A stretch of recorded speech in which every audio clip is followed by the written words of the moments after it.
जय संविधान, जय भीम, महात्मा गांधी की जय, गोडसे मुर्दाबाद। रिपब्लिक इंडिया में आज मैं ये बताना चाहता हूं, क्योंकि मैं प्रबंधन का छात्र भी हूं और प्रबंधन का अध्यापक भी हूं, कि आप कितना अच्छा खेलते हैं इससे ज्यादा महत्वपूर्ण ये होता है कि आपके खेलने की स्ट्रेटेजी क्या है। स्ट्रेटेजी का बेहतर होना अपने कॉम्पिटिटर से ज्यादा महत्वपूर्ण होता है। जैसे मान लीजिए आप टेबल टेनिस खेल रहे हैं, तो आप दो कारणों से मैच जीत सकते हैं। या तो आप बहुत अच्छा खेलें या आपको मजबूर कर दे अपने विपक्षी को खराब खेलने के लिए, उसे कंफ्यूज कर दें, और उसके बाद आप जीत जाएंगे, क्योंकि जो बेटर होगा वो जीतेगा। तो strategy plays a very crucial role in any competition. अब परिवेश की बात करते हैं। आज जिस परिप्रेक्ष्य में हम बात कर रहे हैं वो है राजनीति का, क्योंकि राजनीतिक माहौल है। अब इलेक्शन होने वाला है। 5 अक्टूबर को हरियाणा का इलेक्शन होगा, जम्मू एंड कश्मीर का इलेक्शन पहले हो जाएगा, फिर महाराष्ट्र का इलेक्शन होगा, झारखंड का हो गया। तो ये जो स्ट्रेटेजी है, इंडिया गठबंधन की स्ट्रेटेजी और बीजेपी गठबंधन की स्ट्रेटेजी, इस पे आज चर्चा करते हैं। देखिए, कांग्रेस के बारे में एक चीज हमेशा से कही जाती है कि कांग्रेस अगर हारती है तो उसे हराने वाला कांग्रेस ही होता है। विपक्षी दलों से जितना उसको नुकसान होता है उससे ज्यादा उसको अपने कांग्रेसी मित्रों से नुकसान होता है। यह कांग्रेस के बारे में कहा जाता है। और कांग्रेस के अंदर गुट होते हैं, जैसे बीजेपी के अंदर भी गुट है। और अब तो खैर बीजेपी के अंदर गुट बहुत ज्यादा हो गए। अब तो आरएसएस बहुत ज्यादा मुखर हो गया है और हर जगह पे, चाहे वो अध्यक्ष पद का चुनाव हो, वो हर जगह अपने को एक्सर्ट कर रहा है और ये कह रहा है कि आपको जो अध्यक्ष चुनना है वो आप अपनी मनमर्जी से नहीं कर पाएंगे। और यू टर्न भी सरकार को लेने पड़ रहे हैं, मोदी जी को यू टर्न भी लेने पड़ रहे हैं। लेकिन चलिए, गुटबंदी बीजेपी में भी है और गुटबंदी कांग्रेस में भी है। आज हम बात करते हैं हरियाणा की और महाराष्ट्र की। हरियाणा में कांग्रेस ने, राहुल गांधी ने और उनके आला कमान ने एक ऐसी स्ट्रेटेजी बनाई है जिसका मैं कायल हो गया हूं हरियाणा के अंदर। क्योंकि अगर हरियाणा की राजनीति को समझने का प्रयास करें तो हमेशा से दो मुख्य गुट रहे हैं कांग्रेस के अंदर। एक हुड्डा जी का गुट रहा है, जिसमें चौधरी उदय भान हैं और ज्यादातर विधायक, 80% विधायक उनके साथ के हैं। जितने भी विधायक हैं, 31 विधायक हैं, उसमें 25-26 विधायक हुड्डा जी के साथ हैं। और उनका एक स्ट्रॉन्ग एरिया है, एक अपनी बेल्ट है, एक अपनी रोहतक के सोनीपत, उस एरिया का पूरा उनकी एक बेल्ट है जो हमेशा से हुड्डा जी के साथ रही है। अच्छा, दूसरा एक गुट रहा है कांग्रेस के अंदर जो प्रमुख गुट है और जो बहुत ही कुमारी शैलजा की अपने क्षेत्र में और अपने समाज में एक बहुत ईमानदार छवि है और बहुत अच्छी छवि है। लेकिन जैसे पहले कांग्रेस के अंदर गुटबंदी थी, वो गुटबंदी जैसे आज भी चल रही है। तो एक तरफ हुड्डा जी का गुट है और दूसरी तरफ कुमारी शैलजा का, सुरजेवाला का, जिसमें पहले किरण चौधरी थी, वो गुट में भी थी। लेकिन किरण चौधरी भारतीय जनता पार्टी में चली गई, राज्यसभा का टिकट मिल गया। अब उनकी बेटी श्रुति चौधरी को टिकट मिलेगा, विधानसभा का नहीं मिलेगा, ये भविष्य के गर्त में है। लेकिन बीजेपी ने एक आफत मोल ले ली है कुलदीप बिश्नोई को लेकर और किरण चौधरी को लेकर कि भारतीय जनता पार्टी के उस क्षेत्र के जो क्षेत्रीय नेता हैं उनकी एस्पिरेशन को उन्होंने खत्म कर दिया है। कांग्रेस हाईकमान ने जो स्ट्रेटेजिक निर्णय लिया है, जिसका मैं आज जिक्र करना चाह रहा हूं, उन्होंने इंटरनली हुड्डा जी को और कुमारी शैलजा दोनों को यह बता दिया गया है, जो बड़े महत्वपूर्ण आज के तारीख में हरियाणा के नेता हैं, कि अगर 90 सीटों में से 47-48 सीटें कांग्रेस जीतती है अपने बल पर, तो हुड्डा जी मुख्यमंत्री बनेंगे। और अगर 60 से ज्यादा सीटें जीतती है तो कुमारी शैलजा मुख्यमंत्री बनेंगी। अब ये देखिए कितनी अच्छी रणनीति है।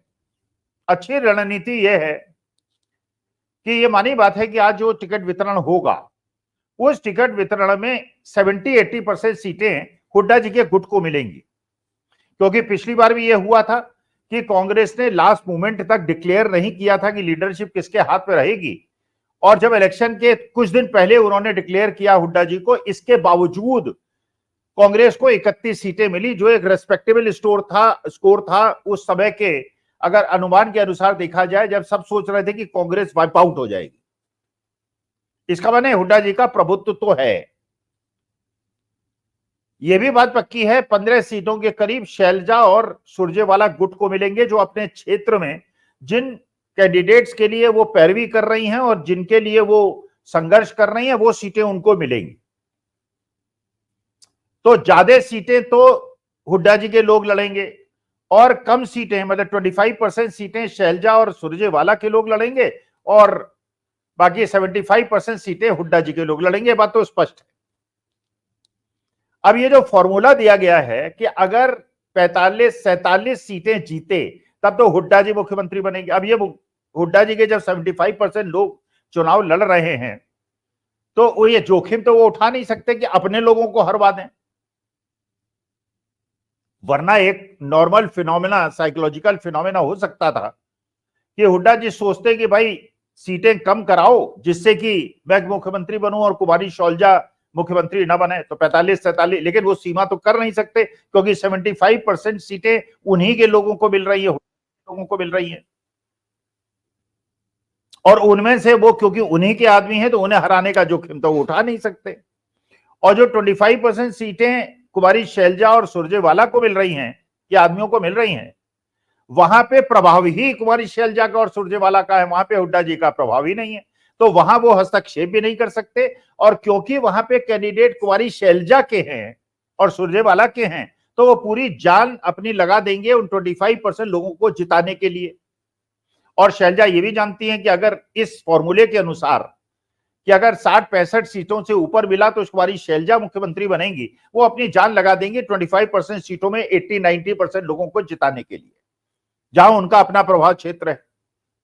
और हुड्डा जी भी अपनी एक क्लियर मेजॉरिटी के लिए वो भी, उनको भी जान लगानी होगी। तो ये हो गया बिल्कुल एक क्लियर बाइफर्केशन, ये हुड्डा जी अपनी सीटों पे जान लगाएं और कुमारी शैलजा अपनी सीटों में जान लगाएं और एक दूसरे के क्षेत्र में बहुत ज्यादा हस्तक्षेप ना हो।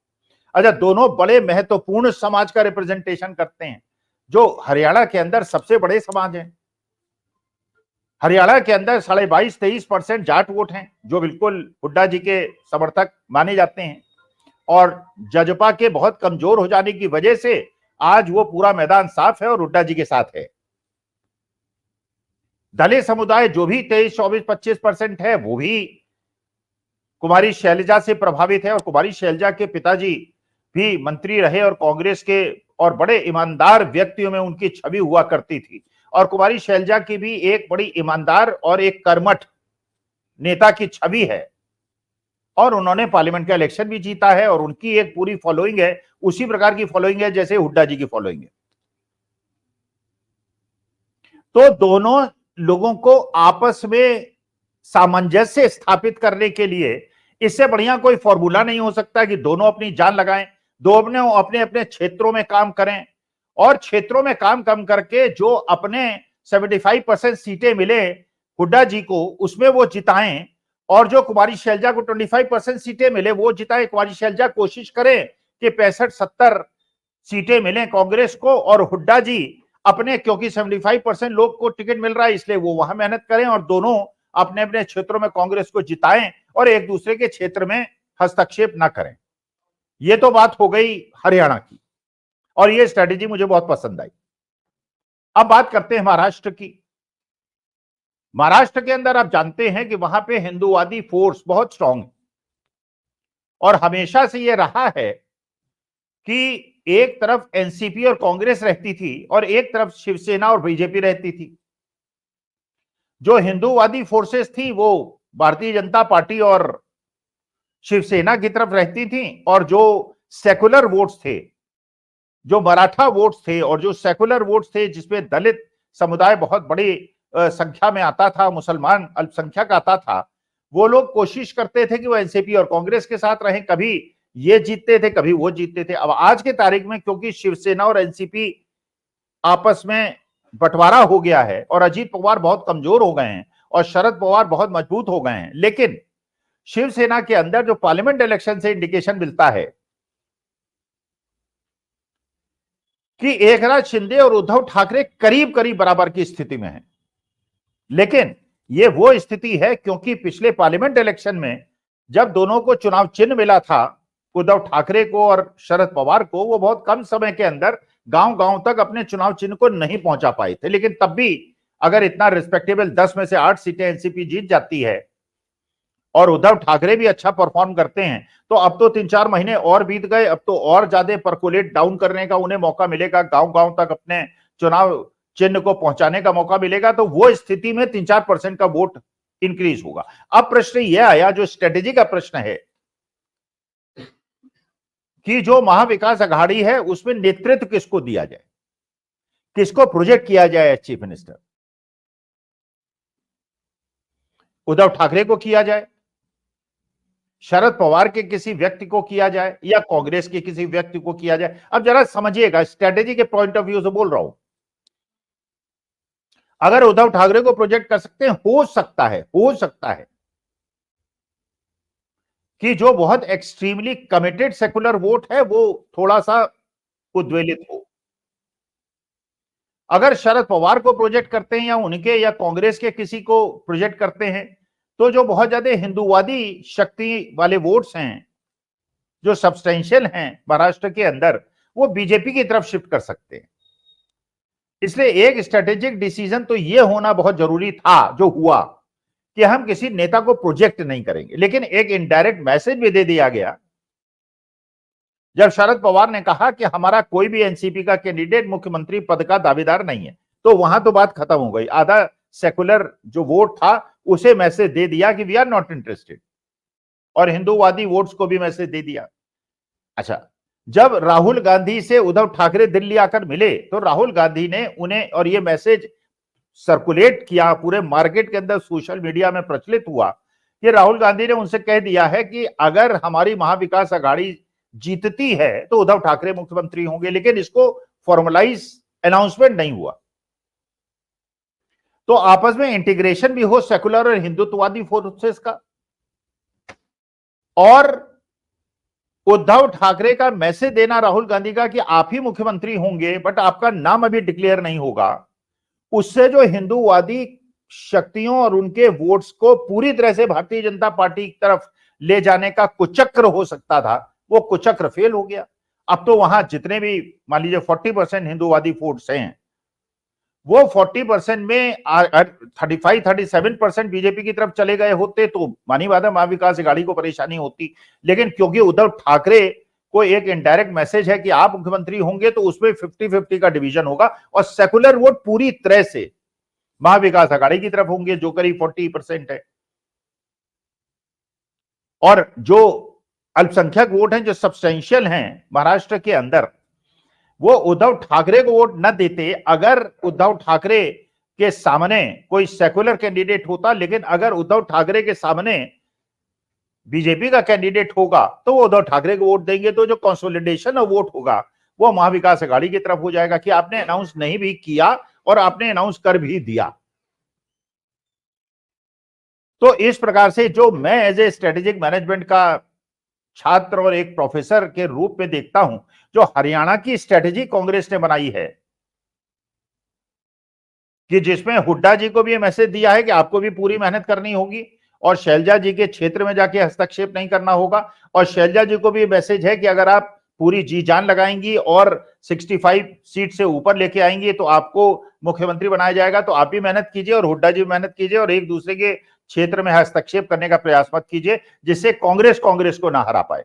और महाराष्ट्र के अंदर एनसीपी का पीछे हट जाना और उद्धव ठाकरे को इनडायरेक्टली प्रोजेक्ट करना, वहां पे जो हिंदूवादी फोर्सेस हैं उनके अंदर भी वर्टिकल डिवीजन होगा और सेकुलर वोट साथ होंगे, तो बड़ा सब्सटेंशियल वोट होगा। और छत्रपति शिवाजी महाराज की मूर्ति का जिस प्रकार से ये कांड हुआ है, जिसमें मूर्ति जो है ध्वस्त हो गई है और गिर गई है, उससे आज के तारीख में, क्योंकि इलेक्शन ये बहुत ज्यादा पोस्टपोन कर नहीं सकते, इलेक्शन इनको डिक्लेयर करना पड़ेगा। और आज वो बड़ा हॉट मुद्दा वहां पे है।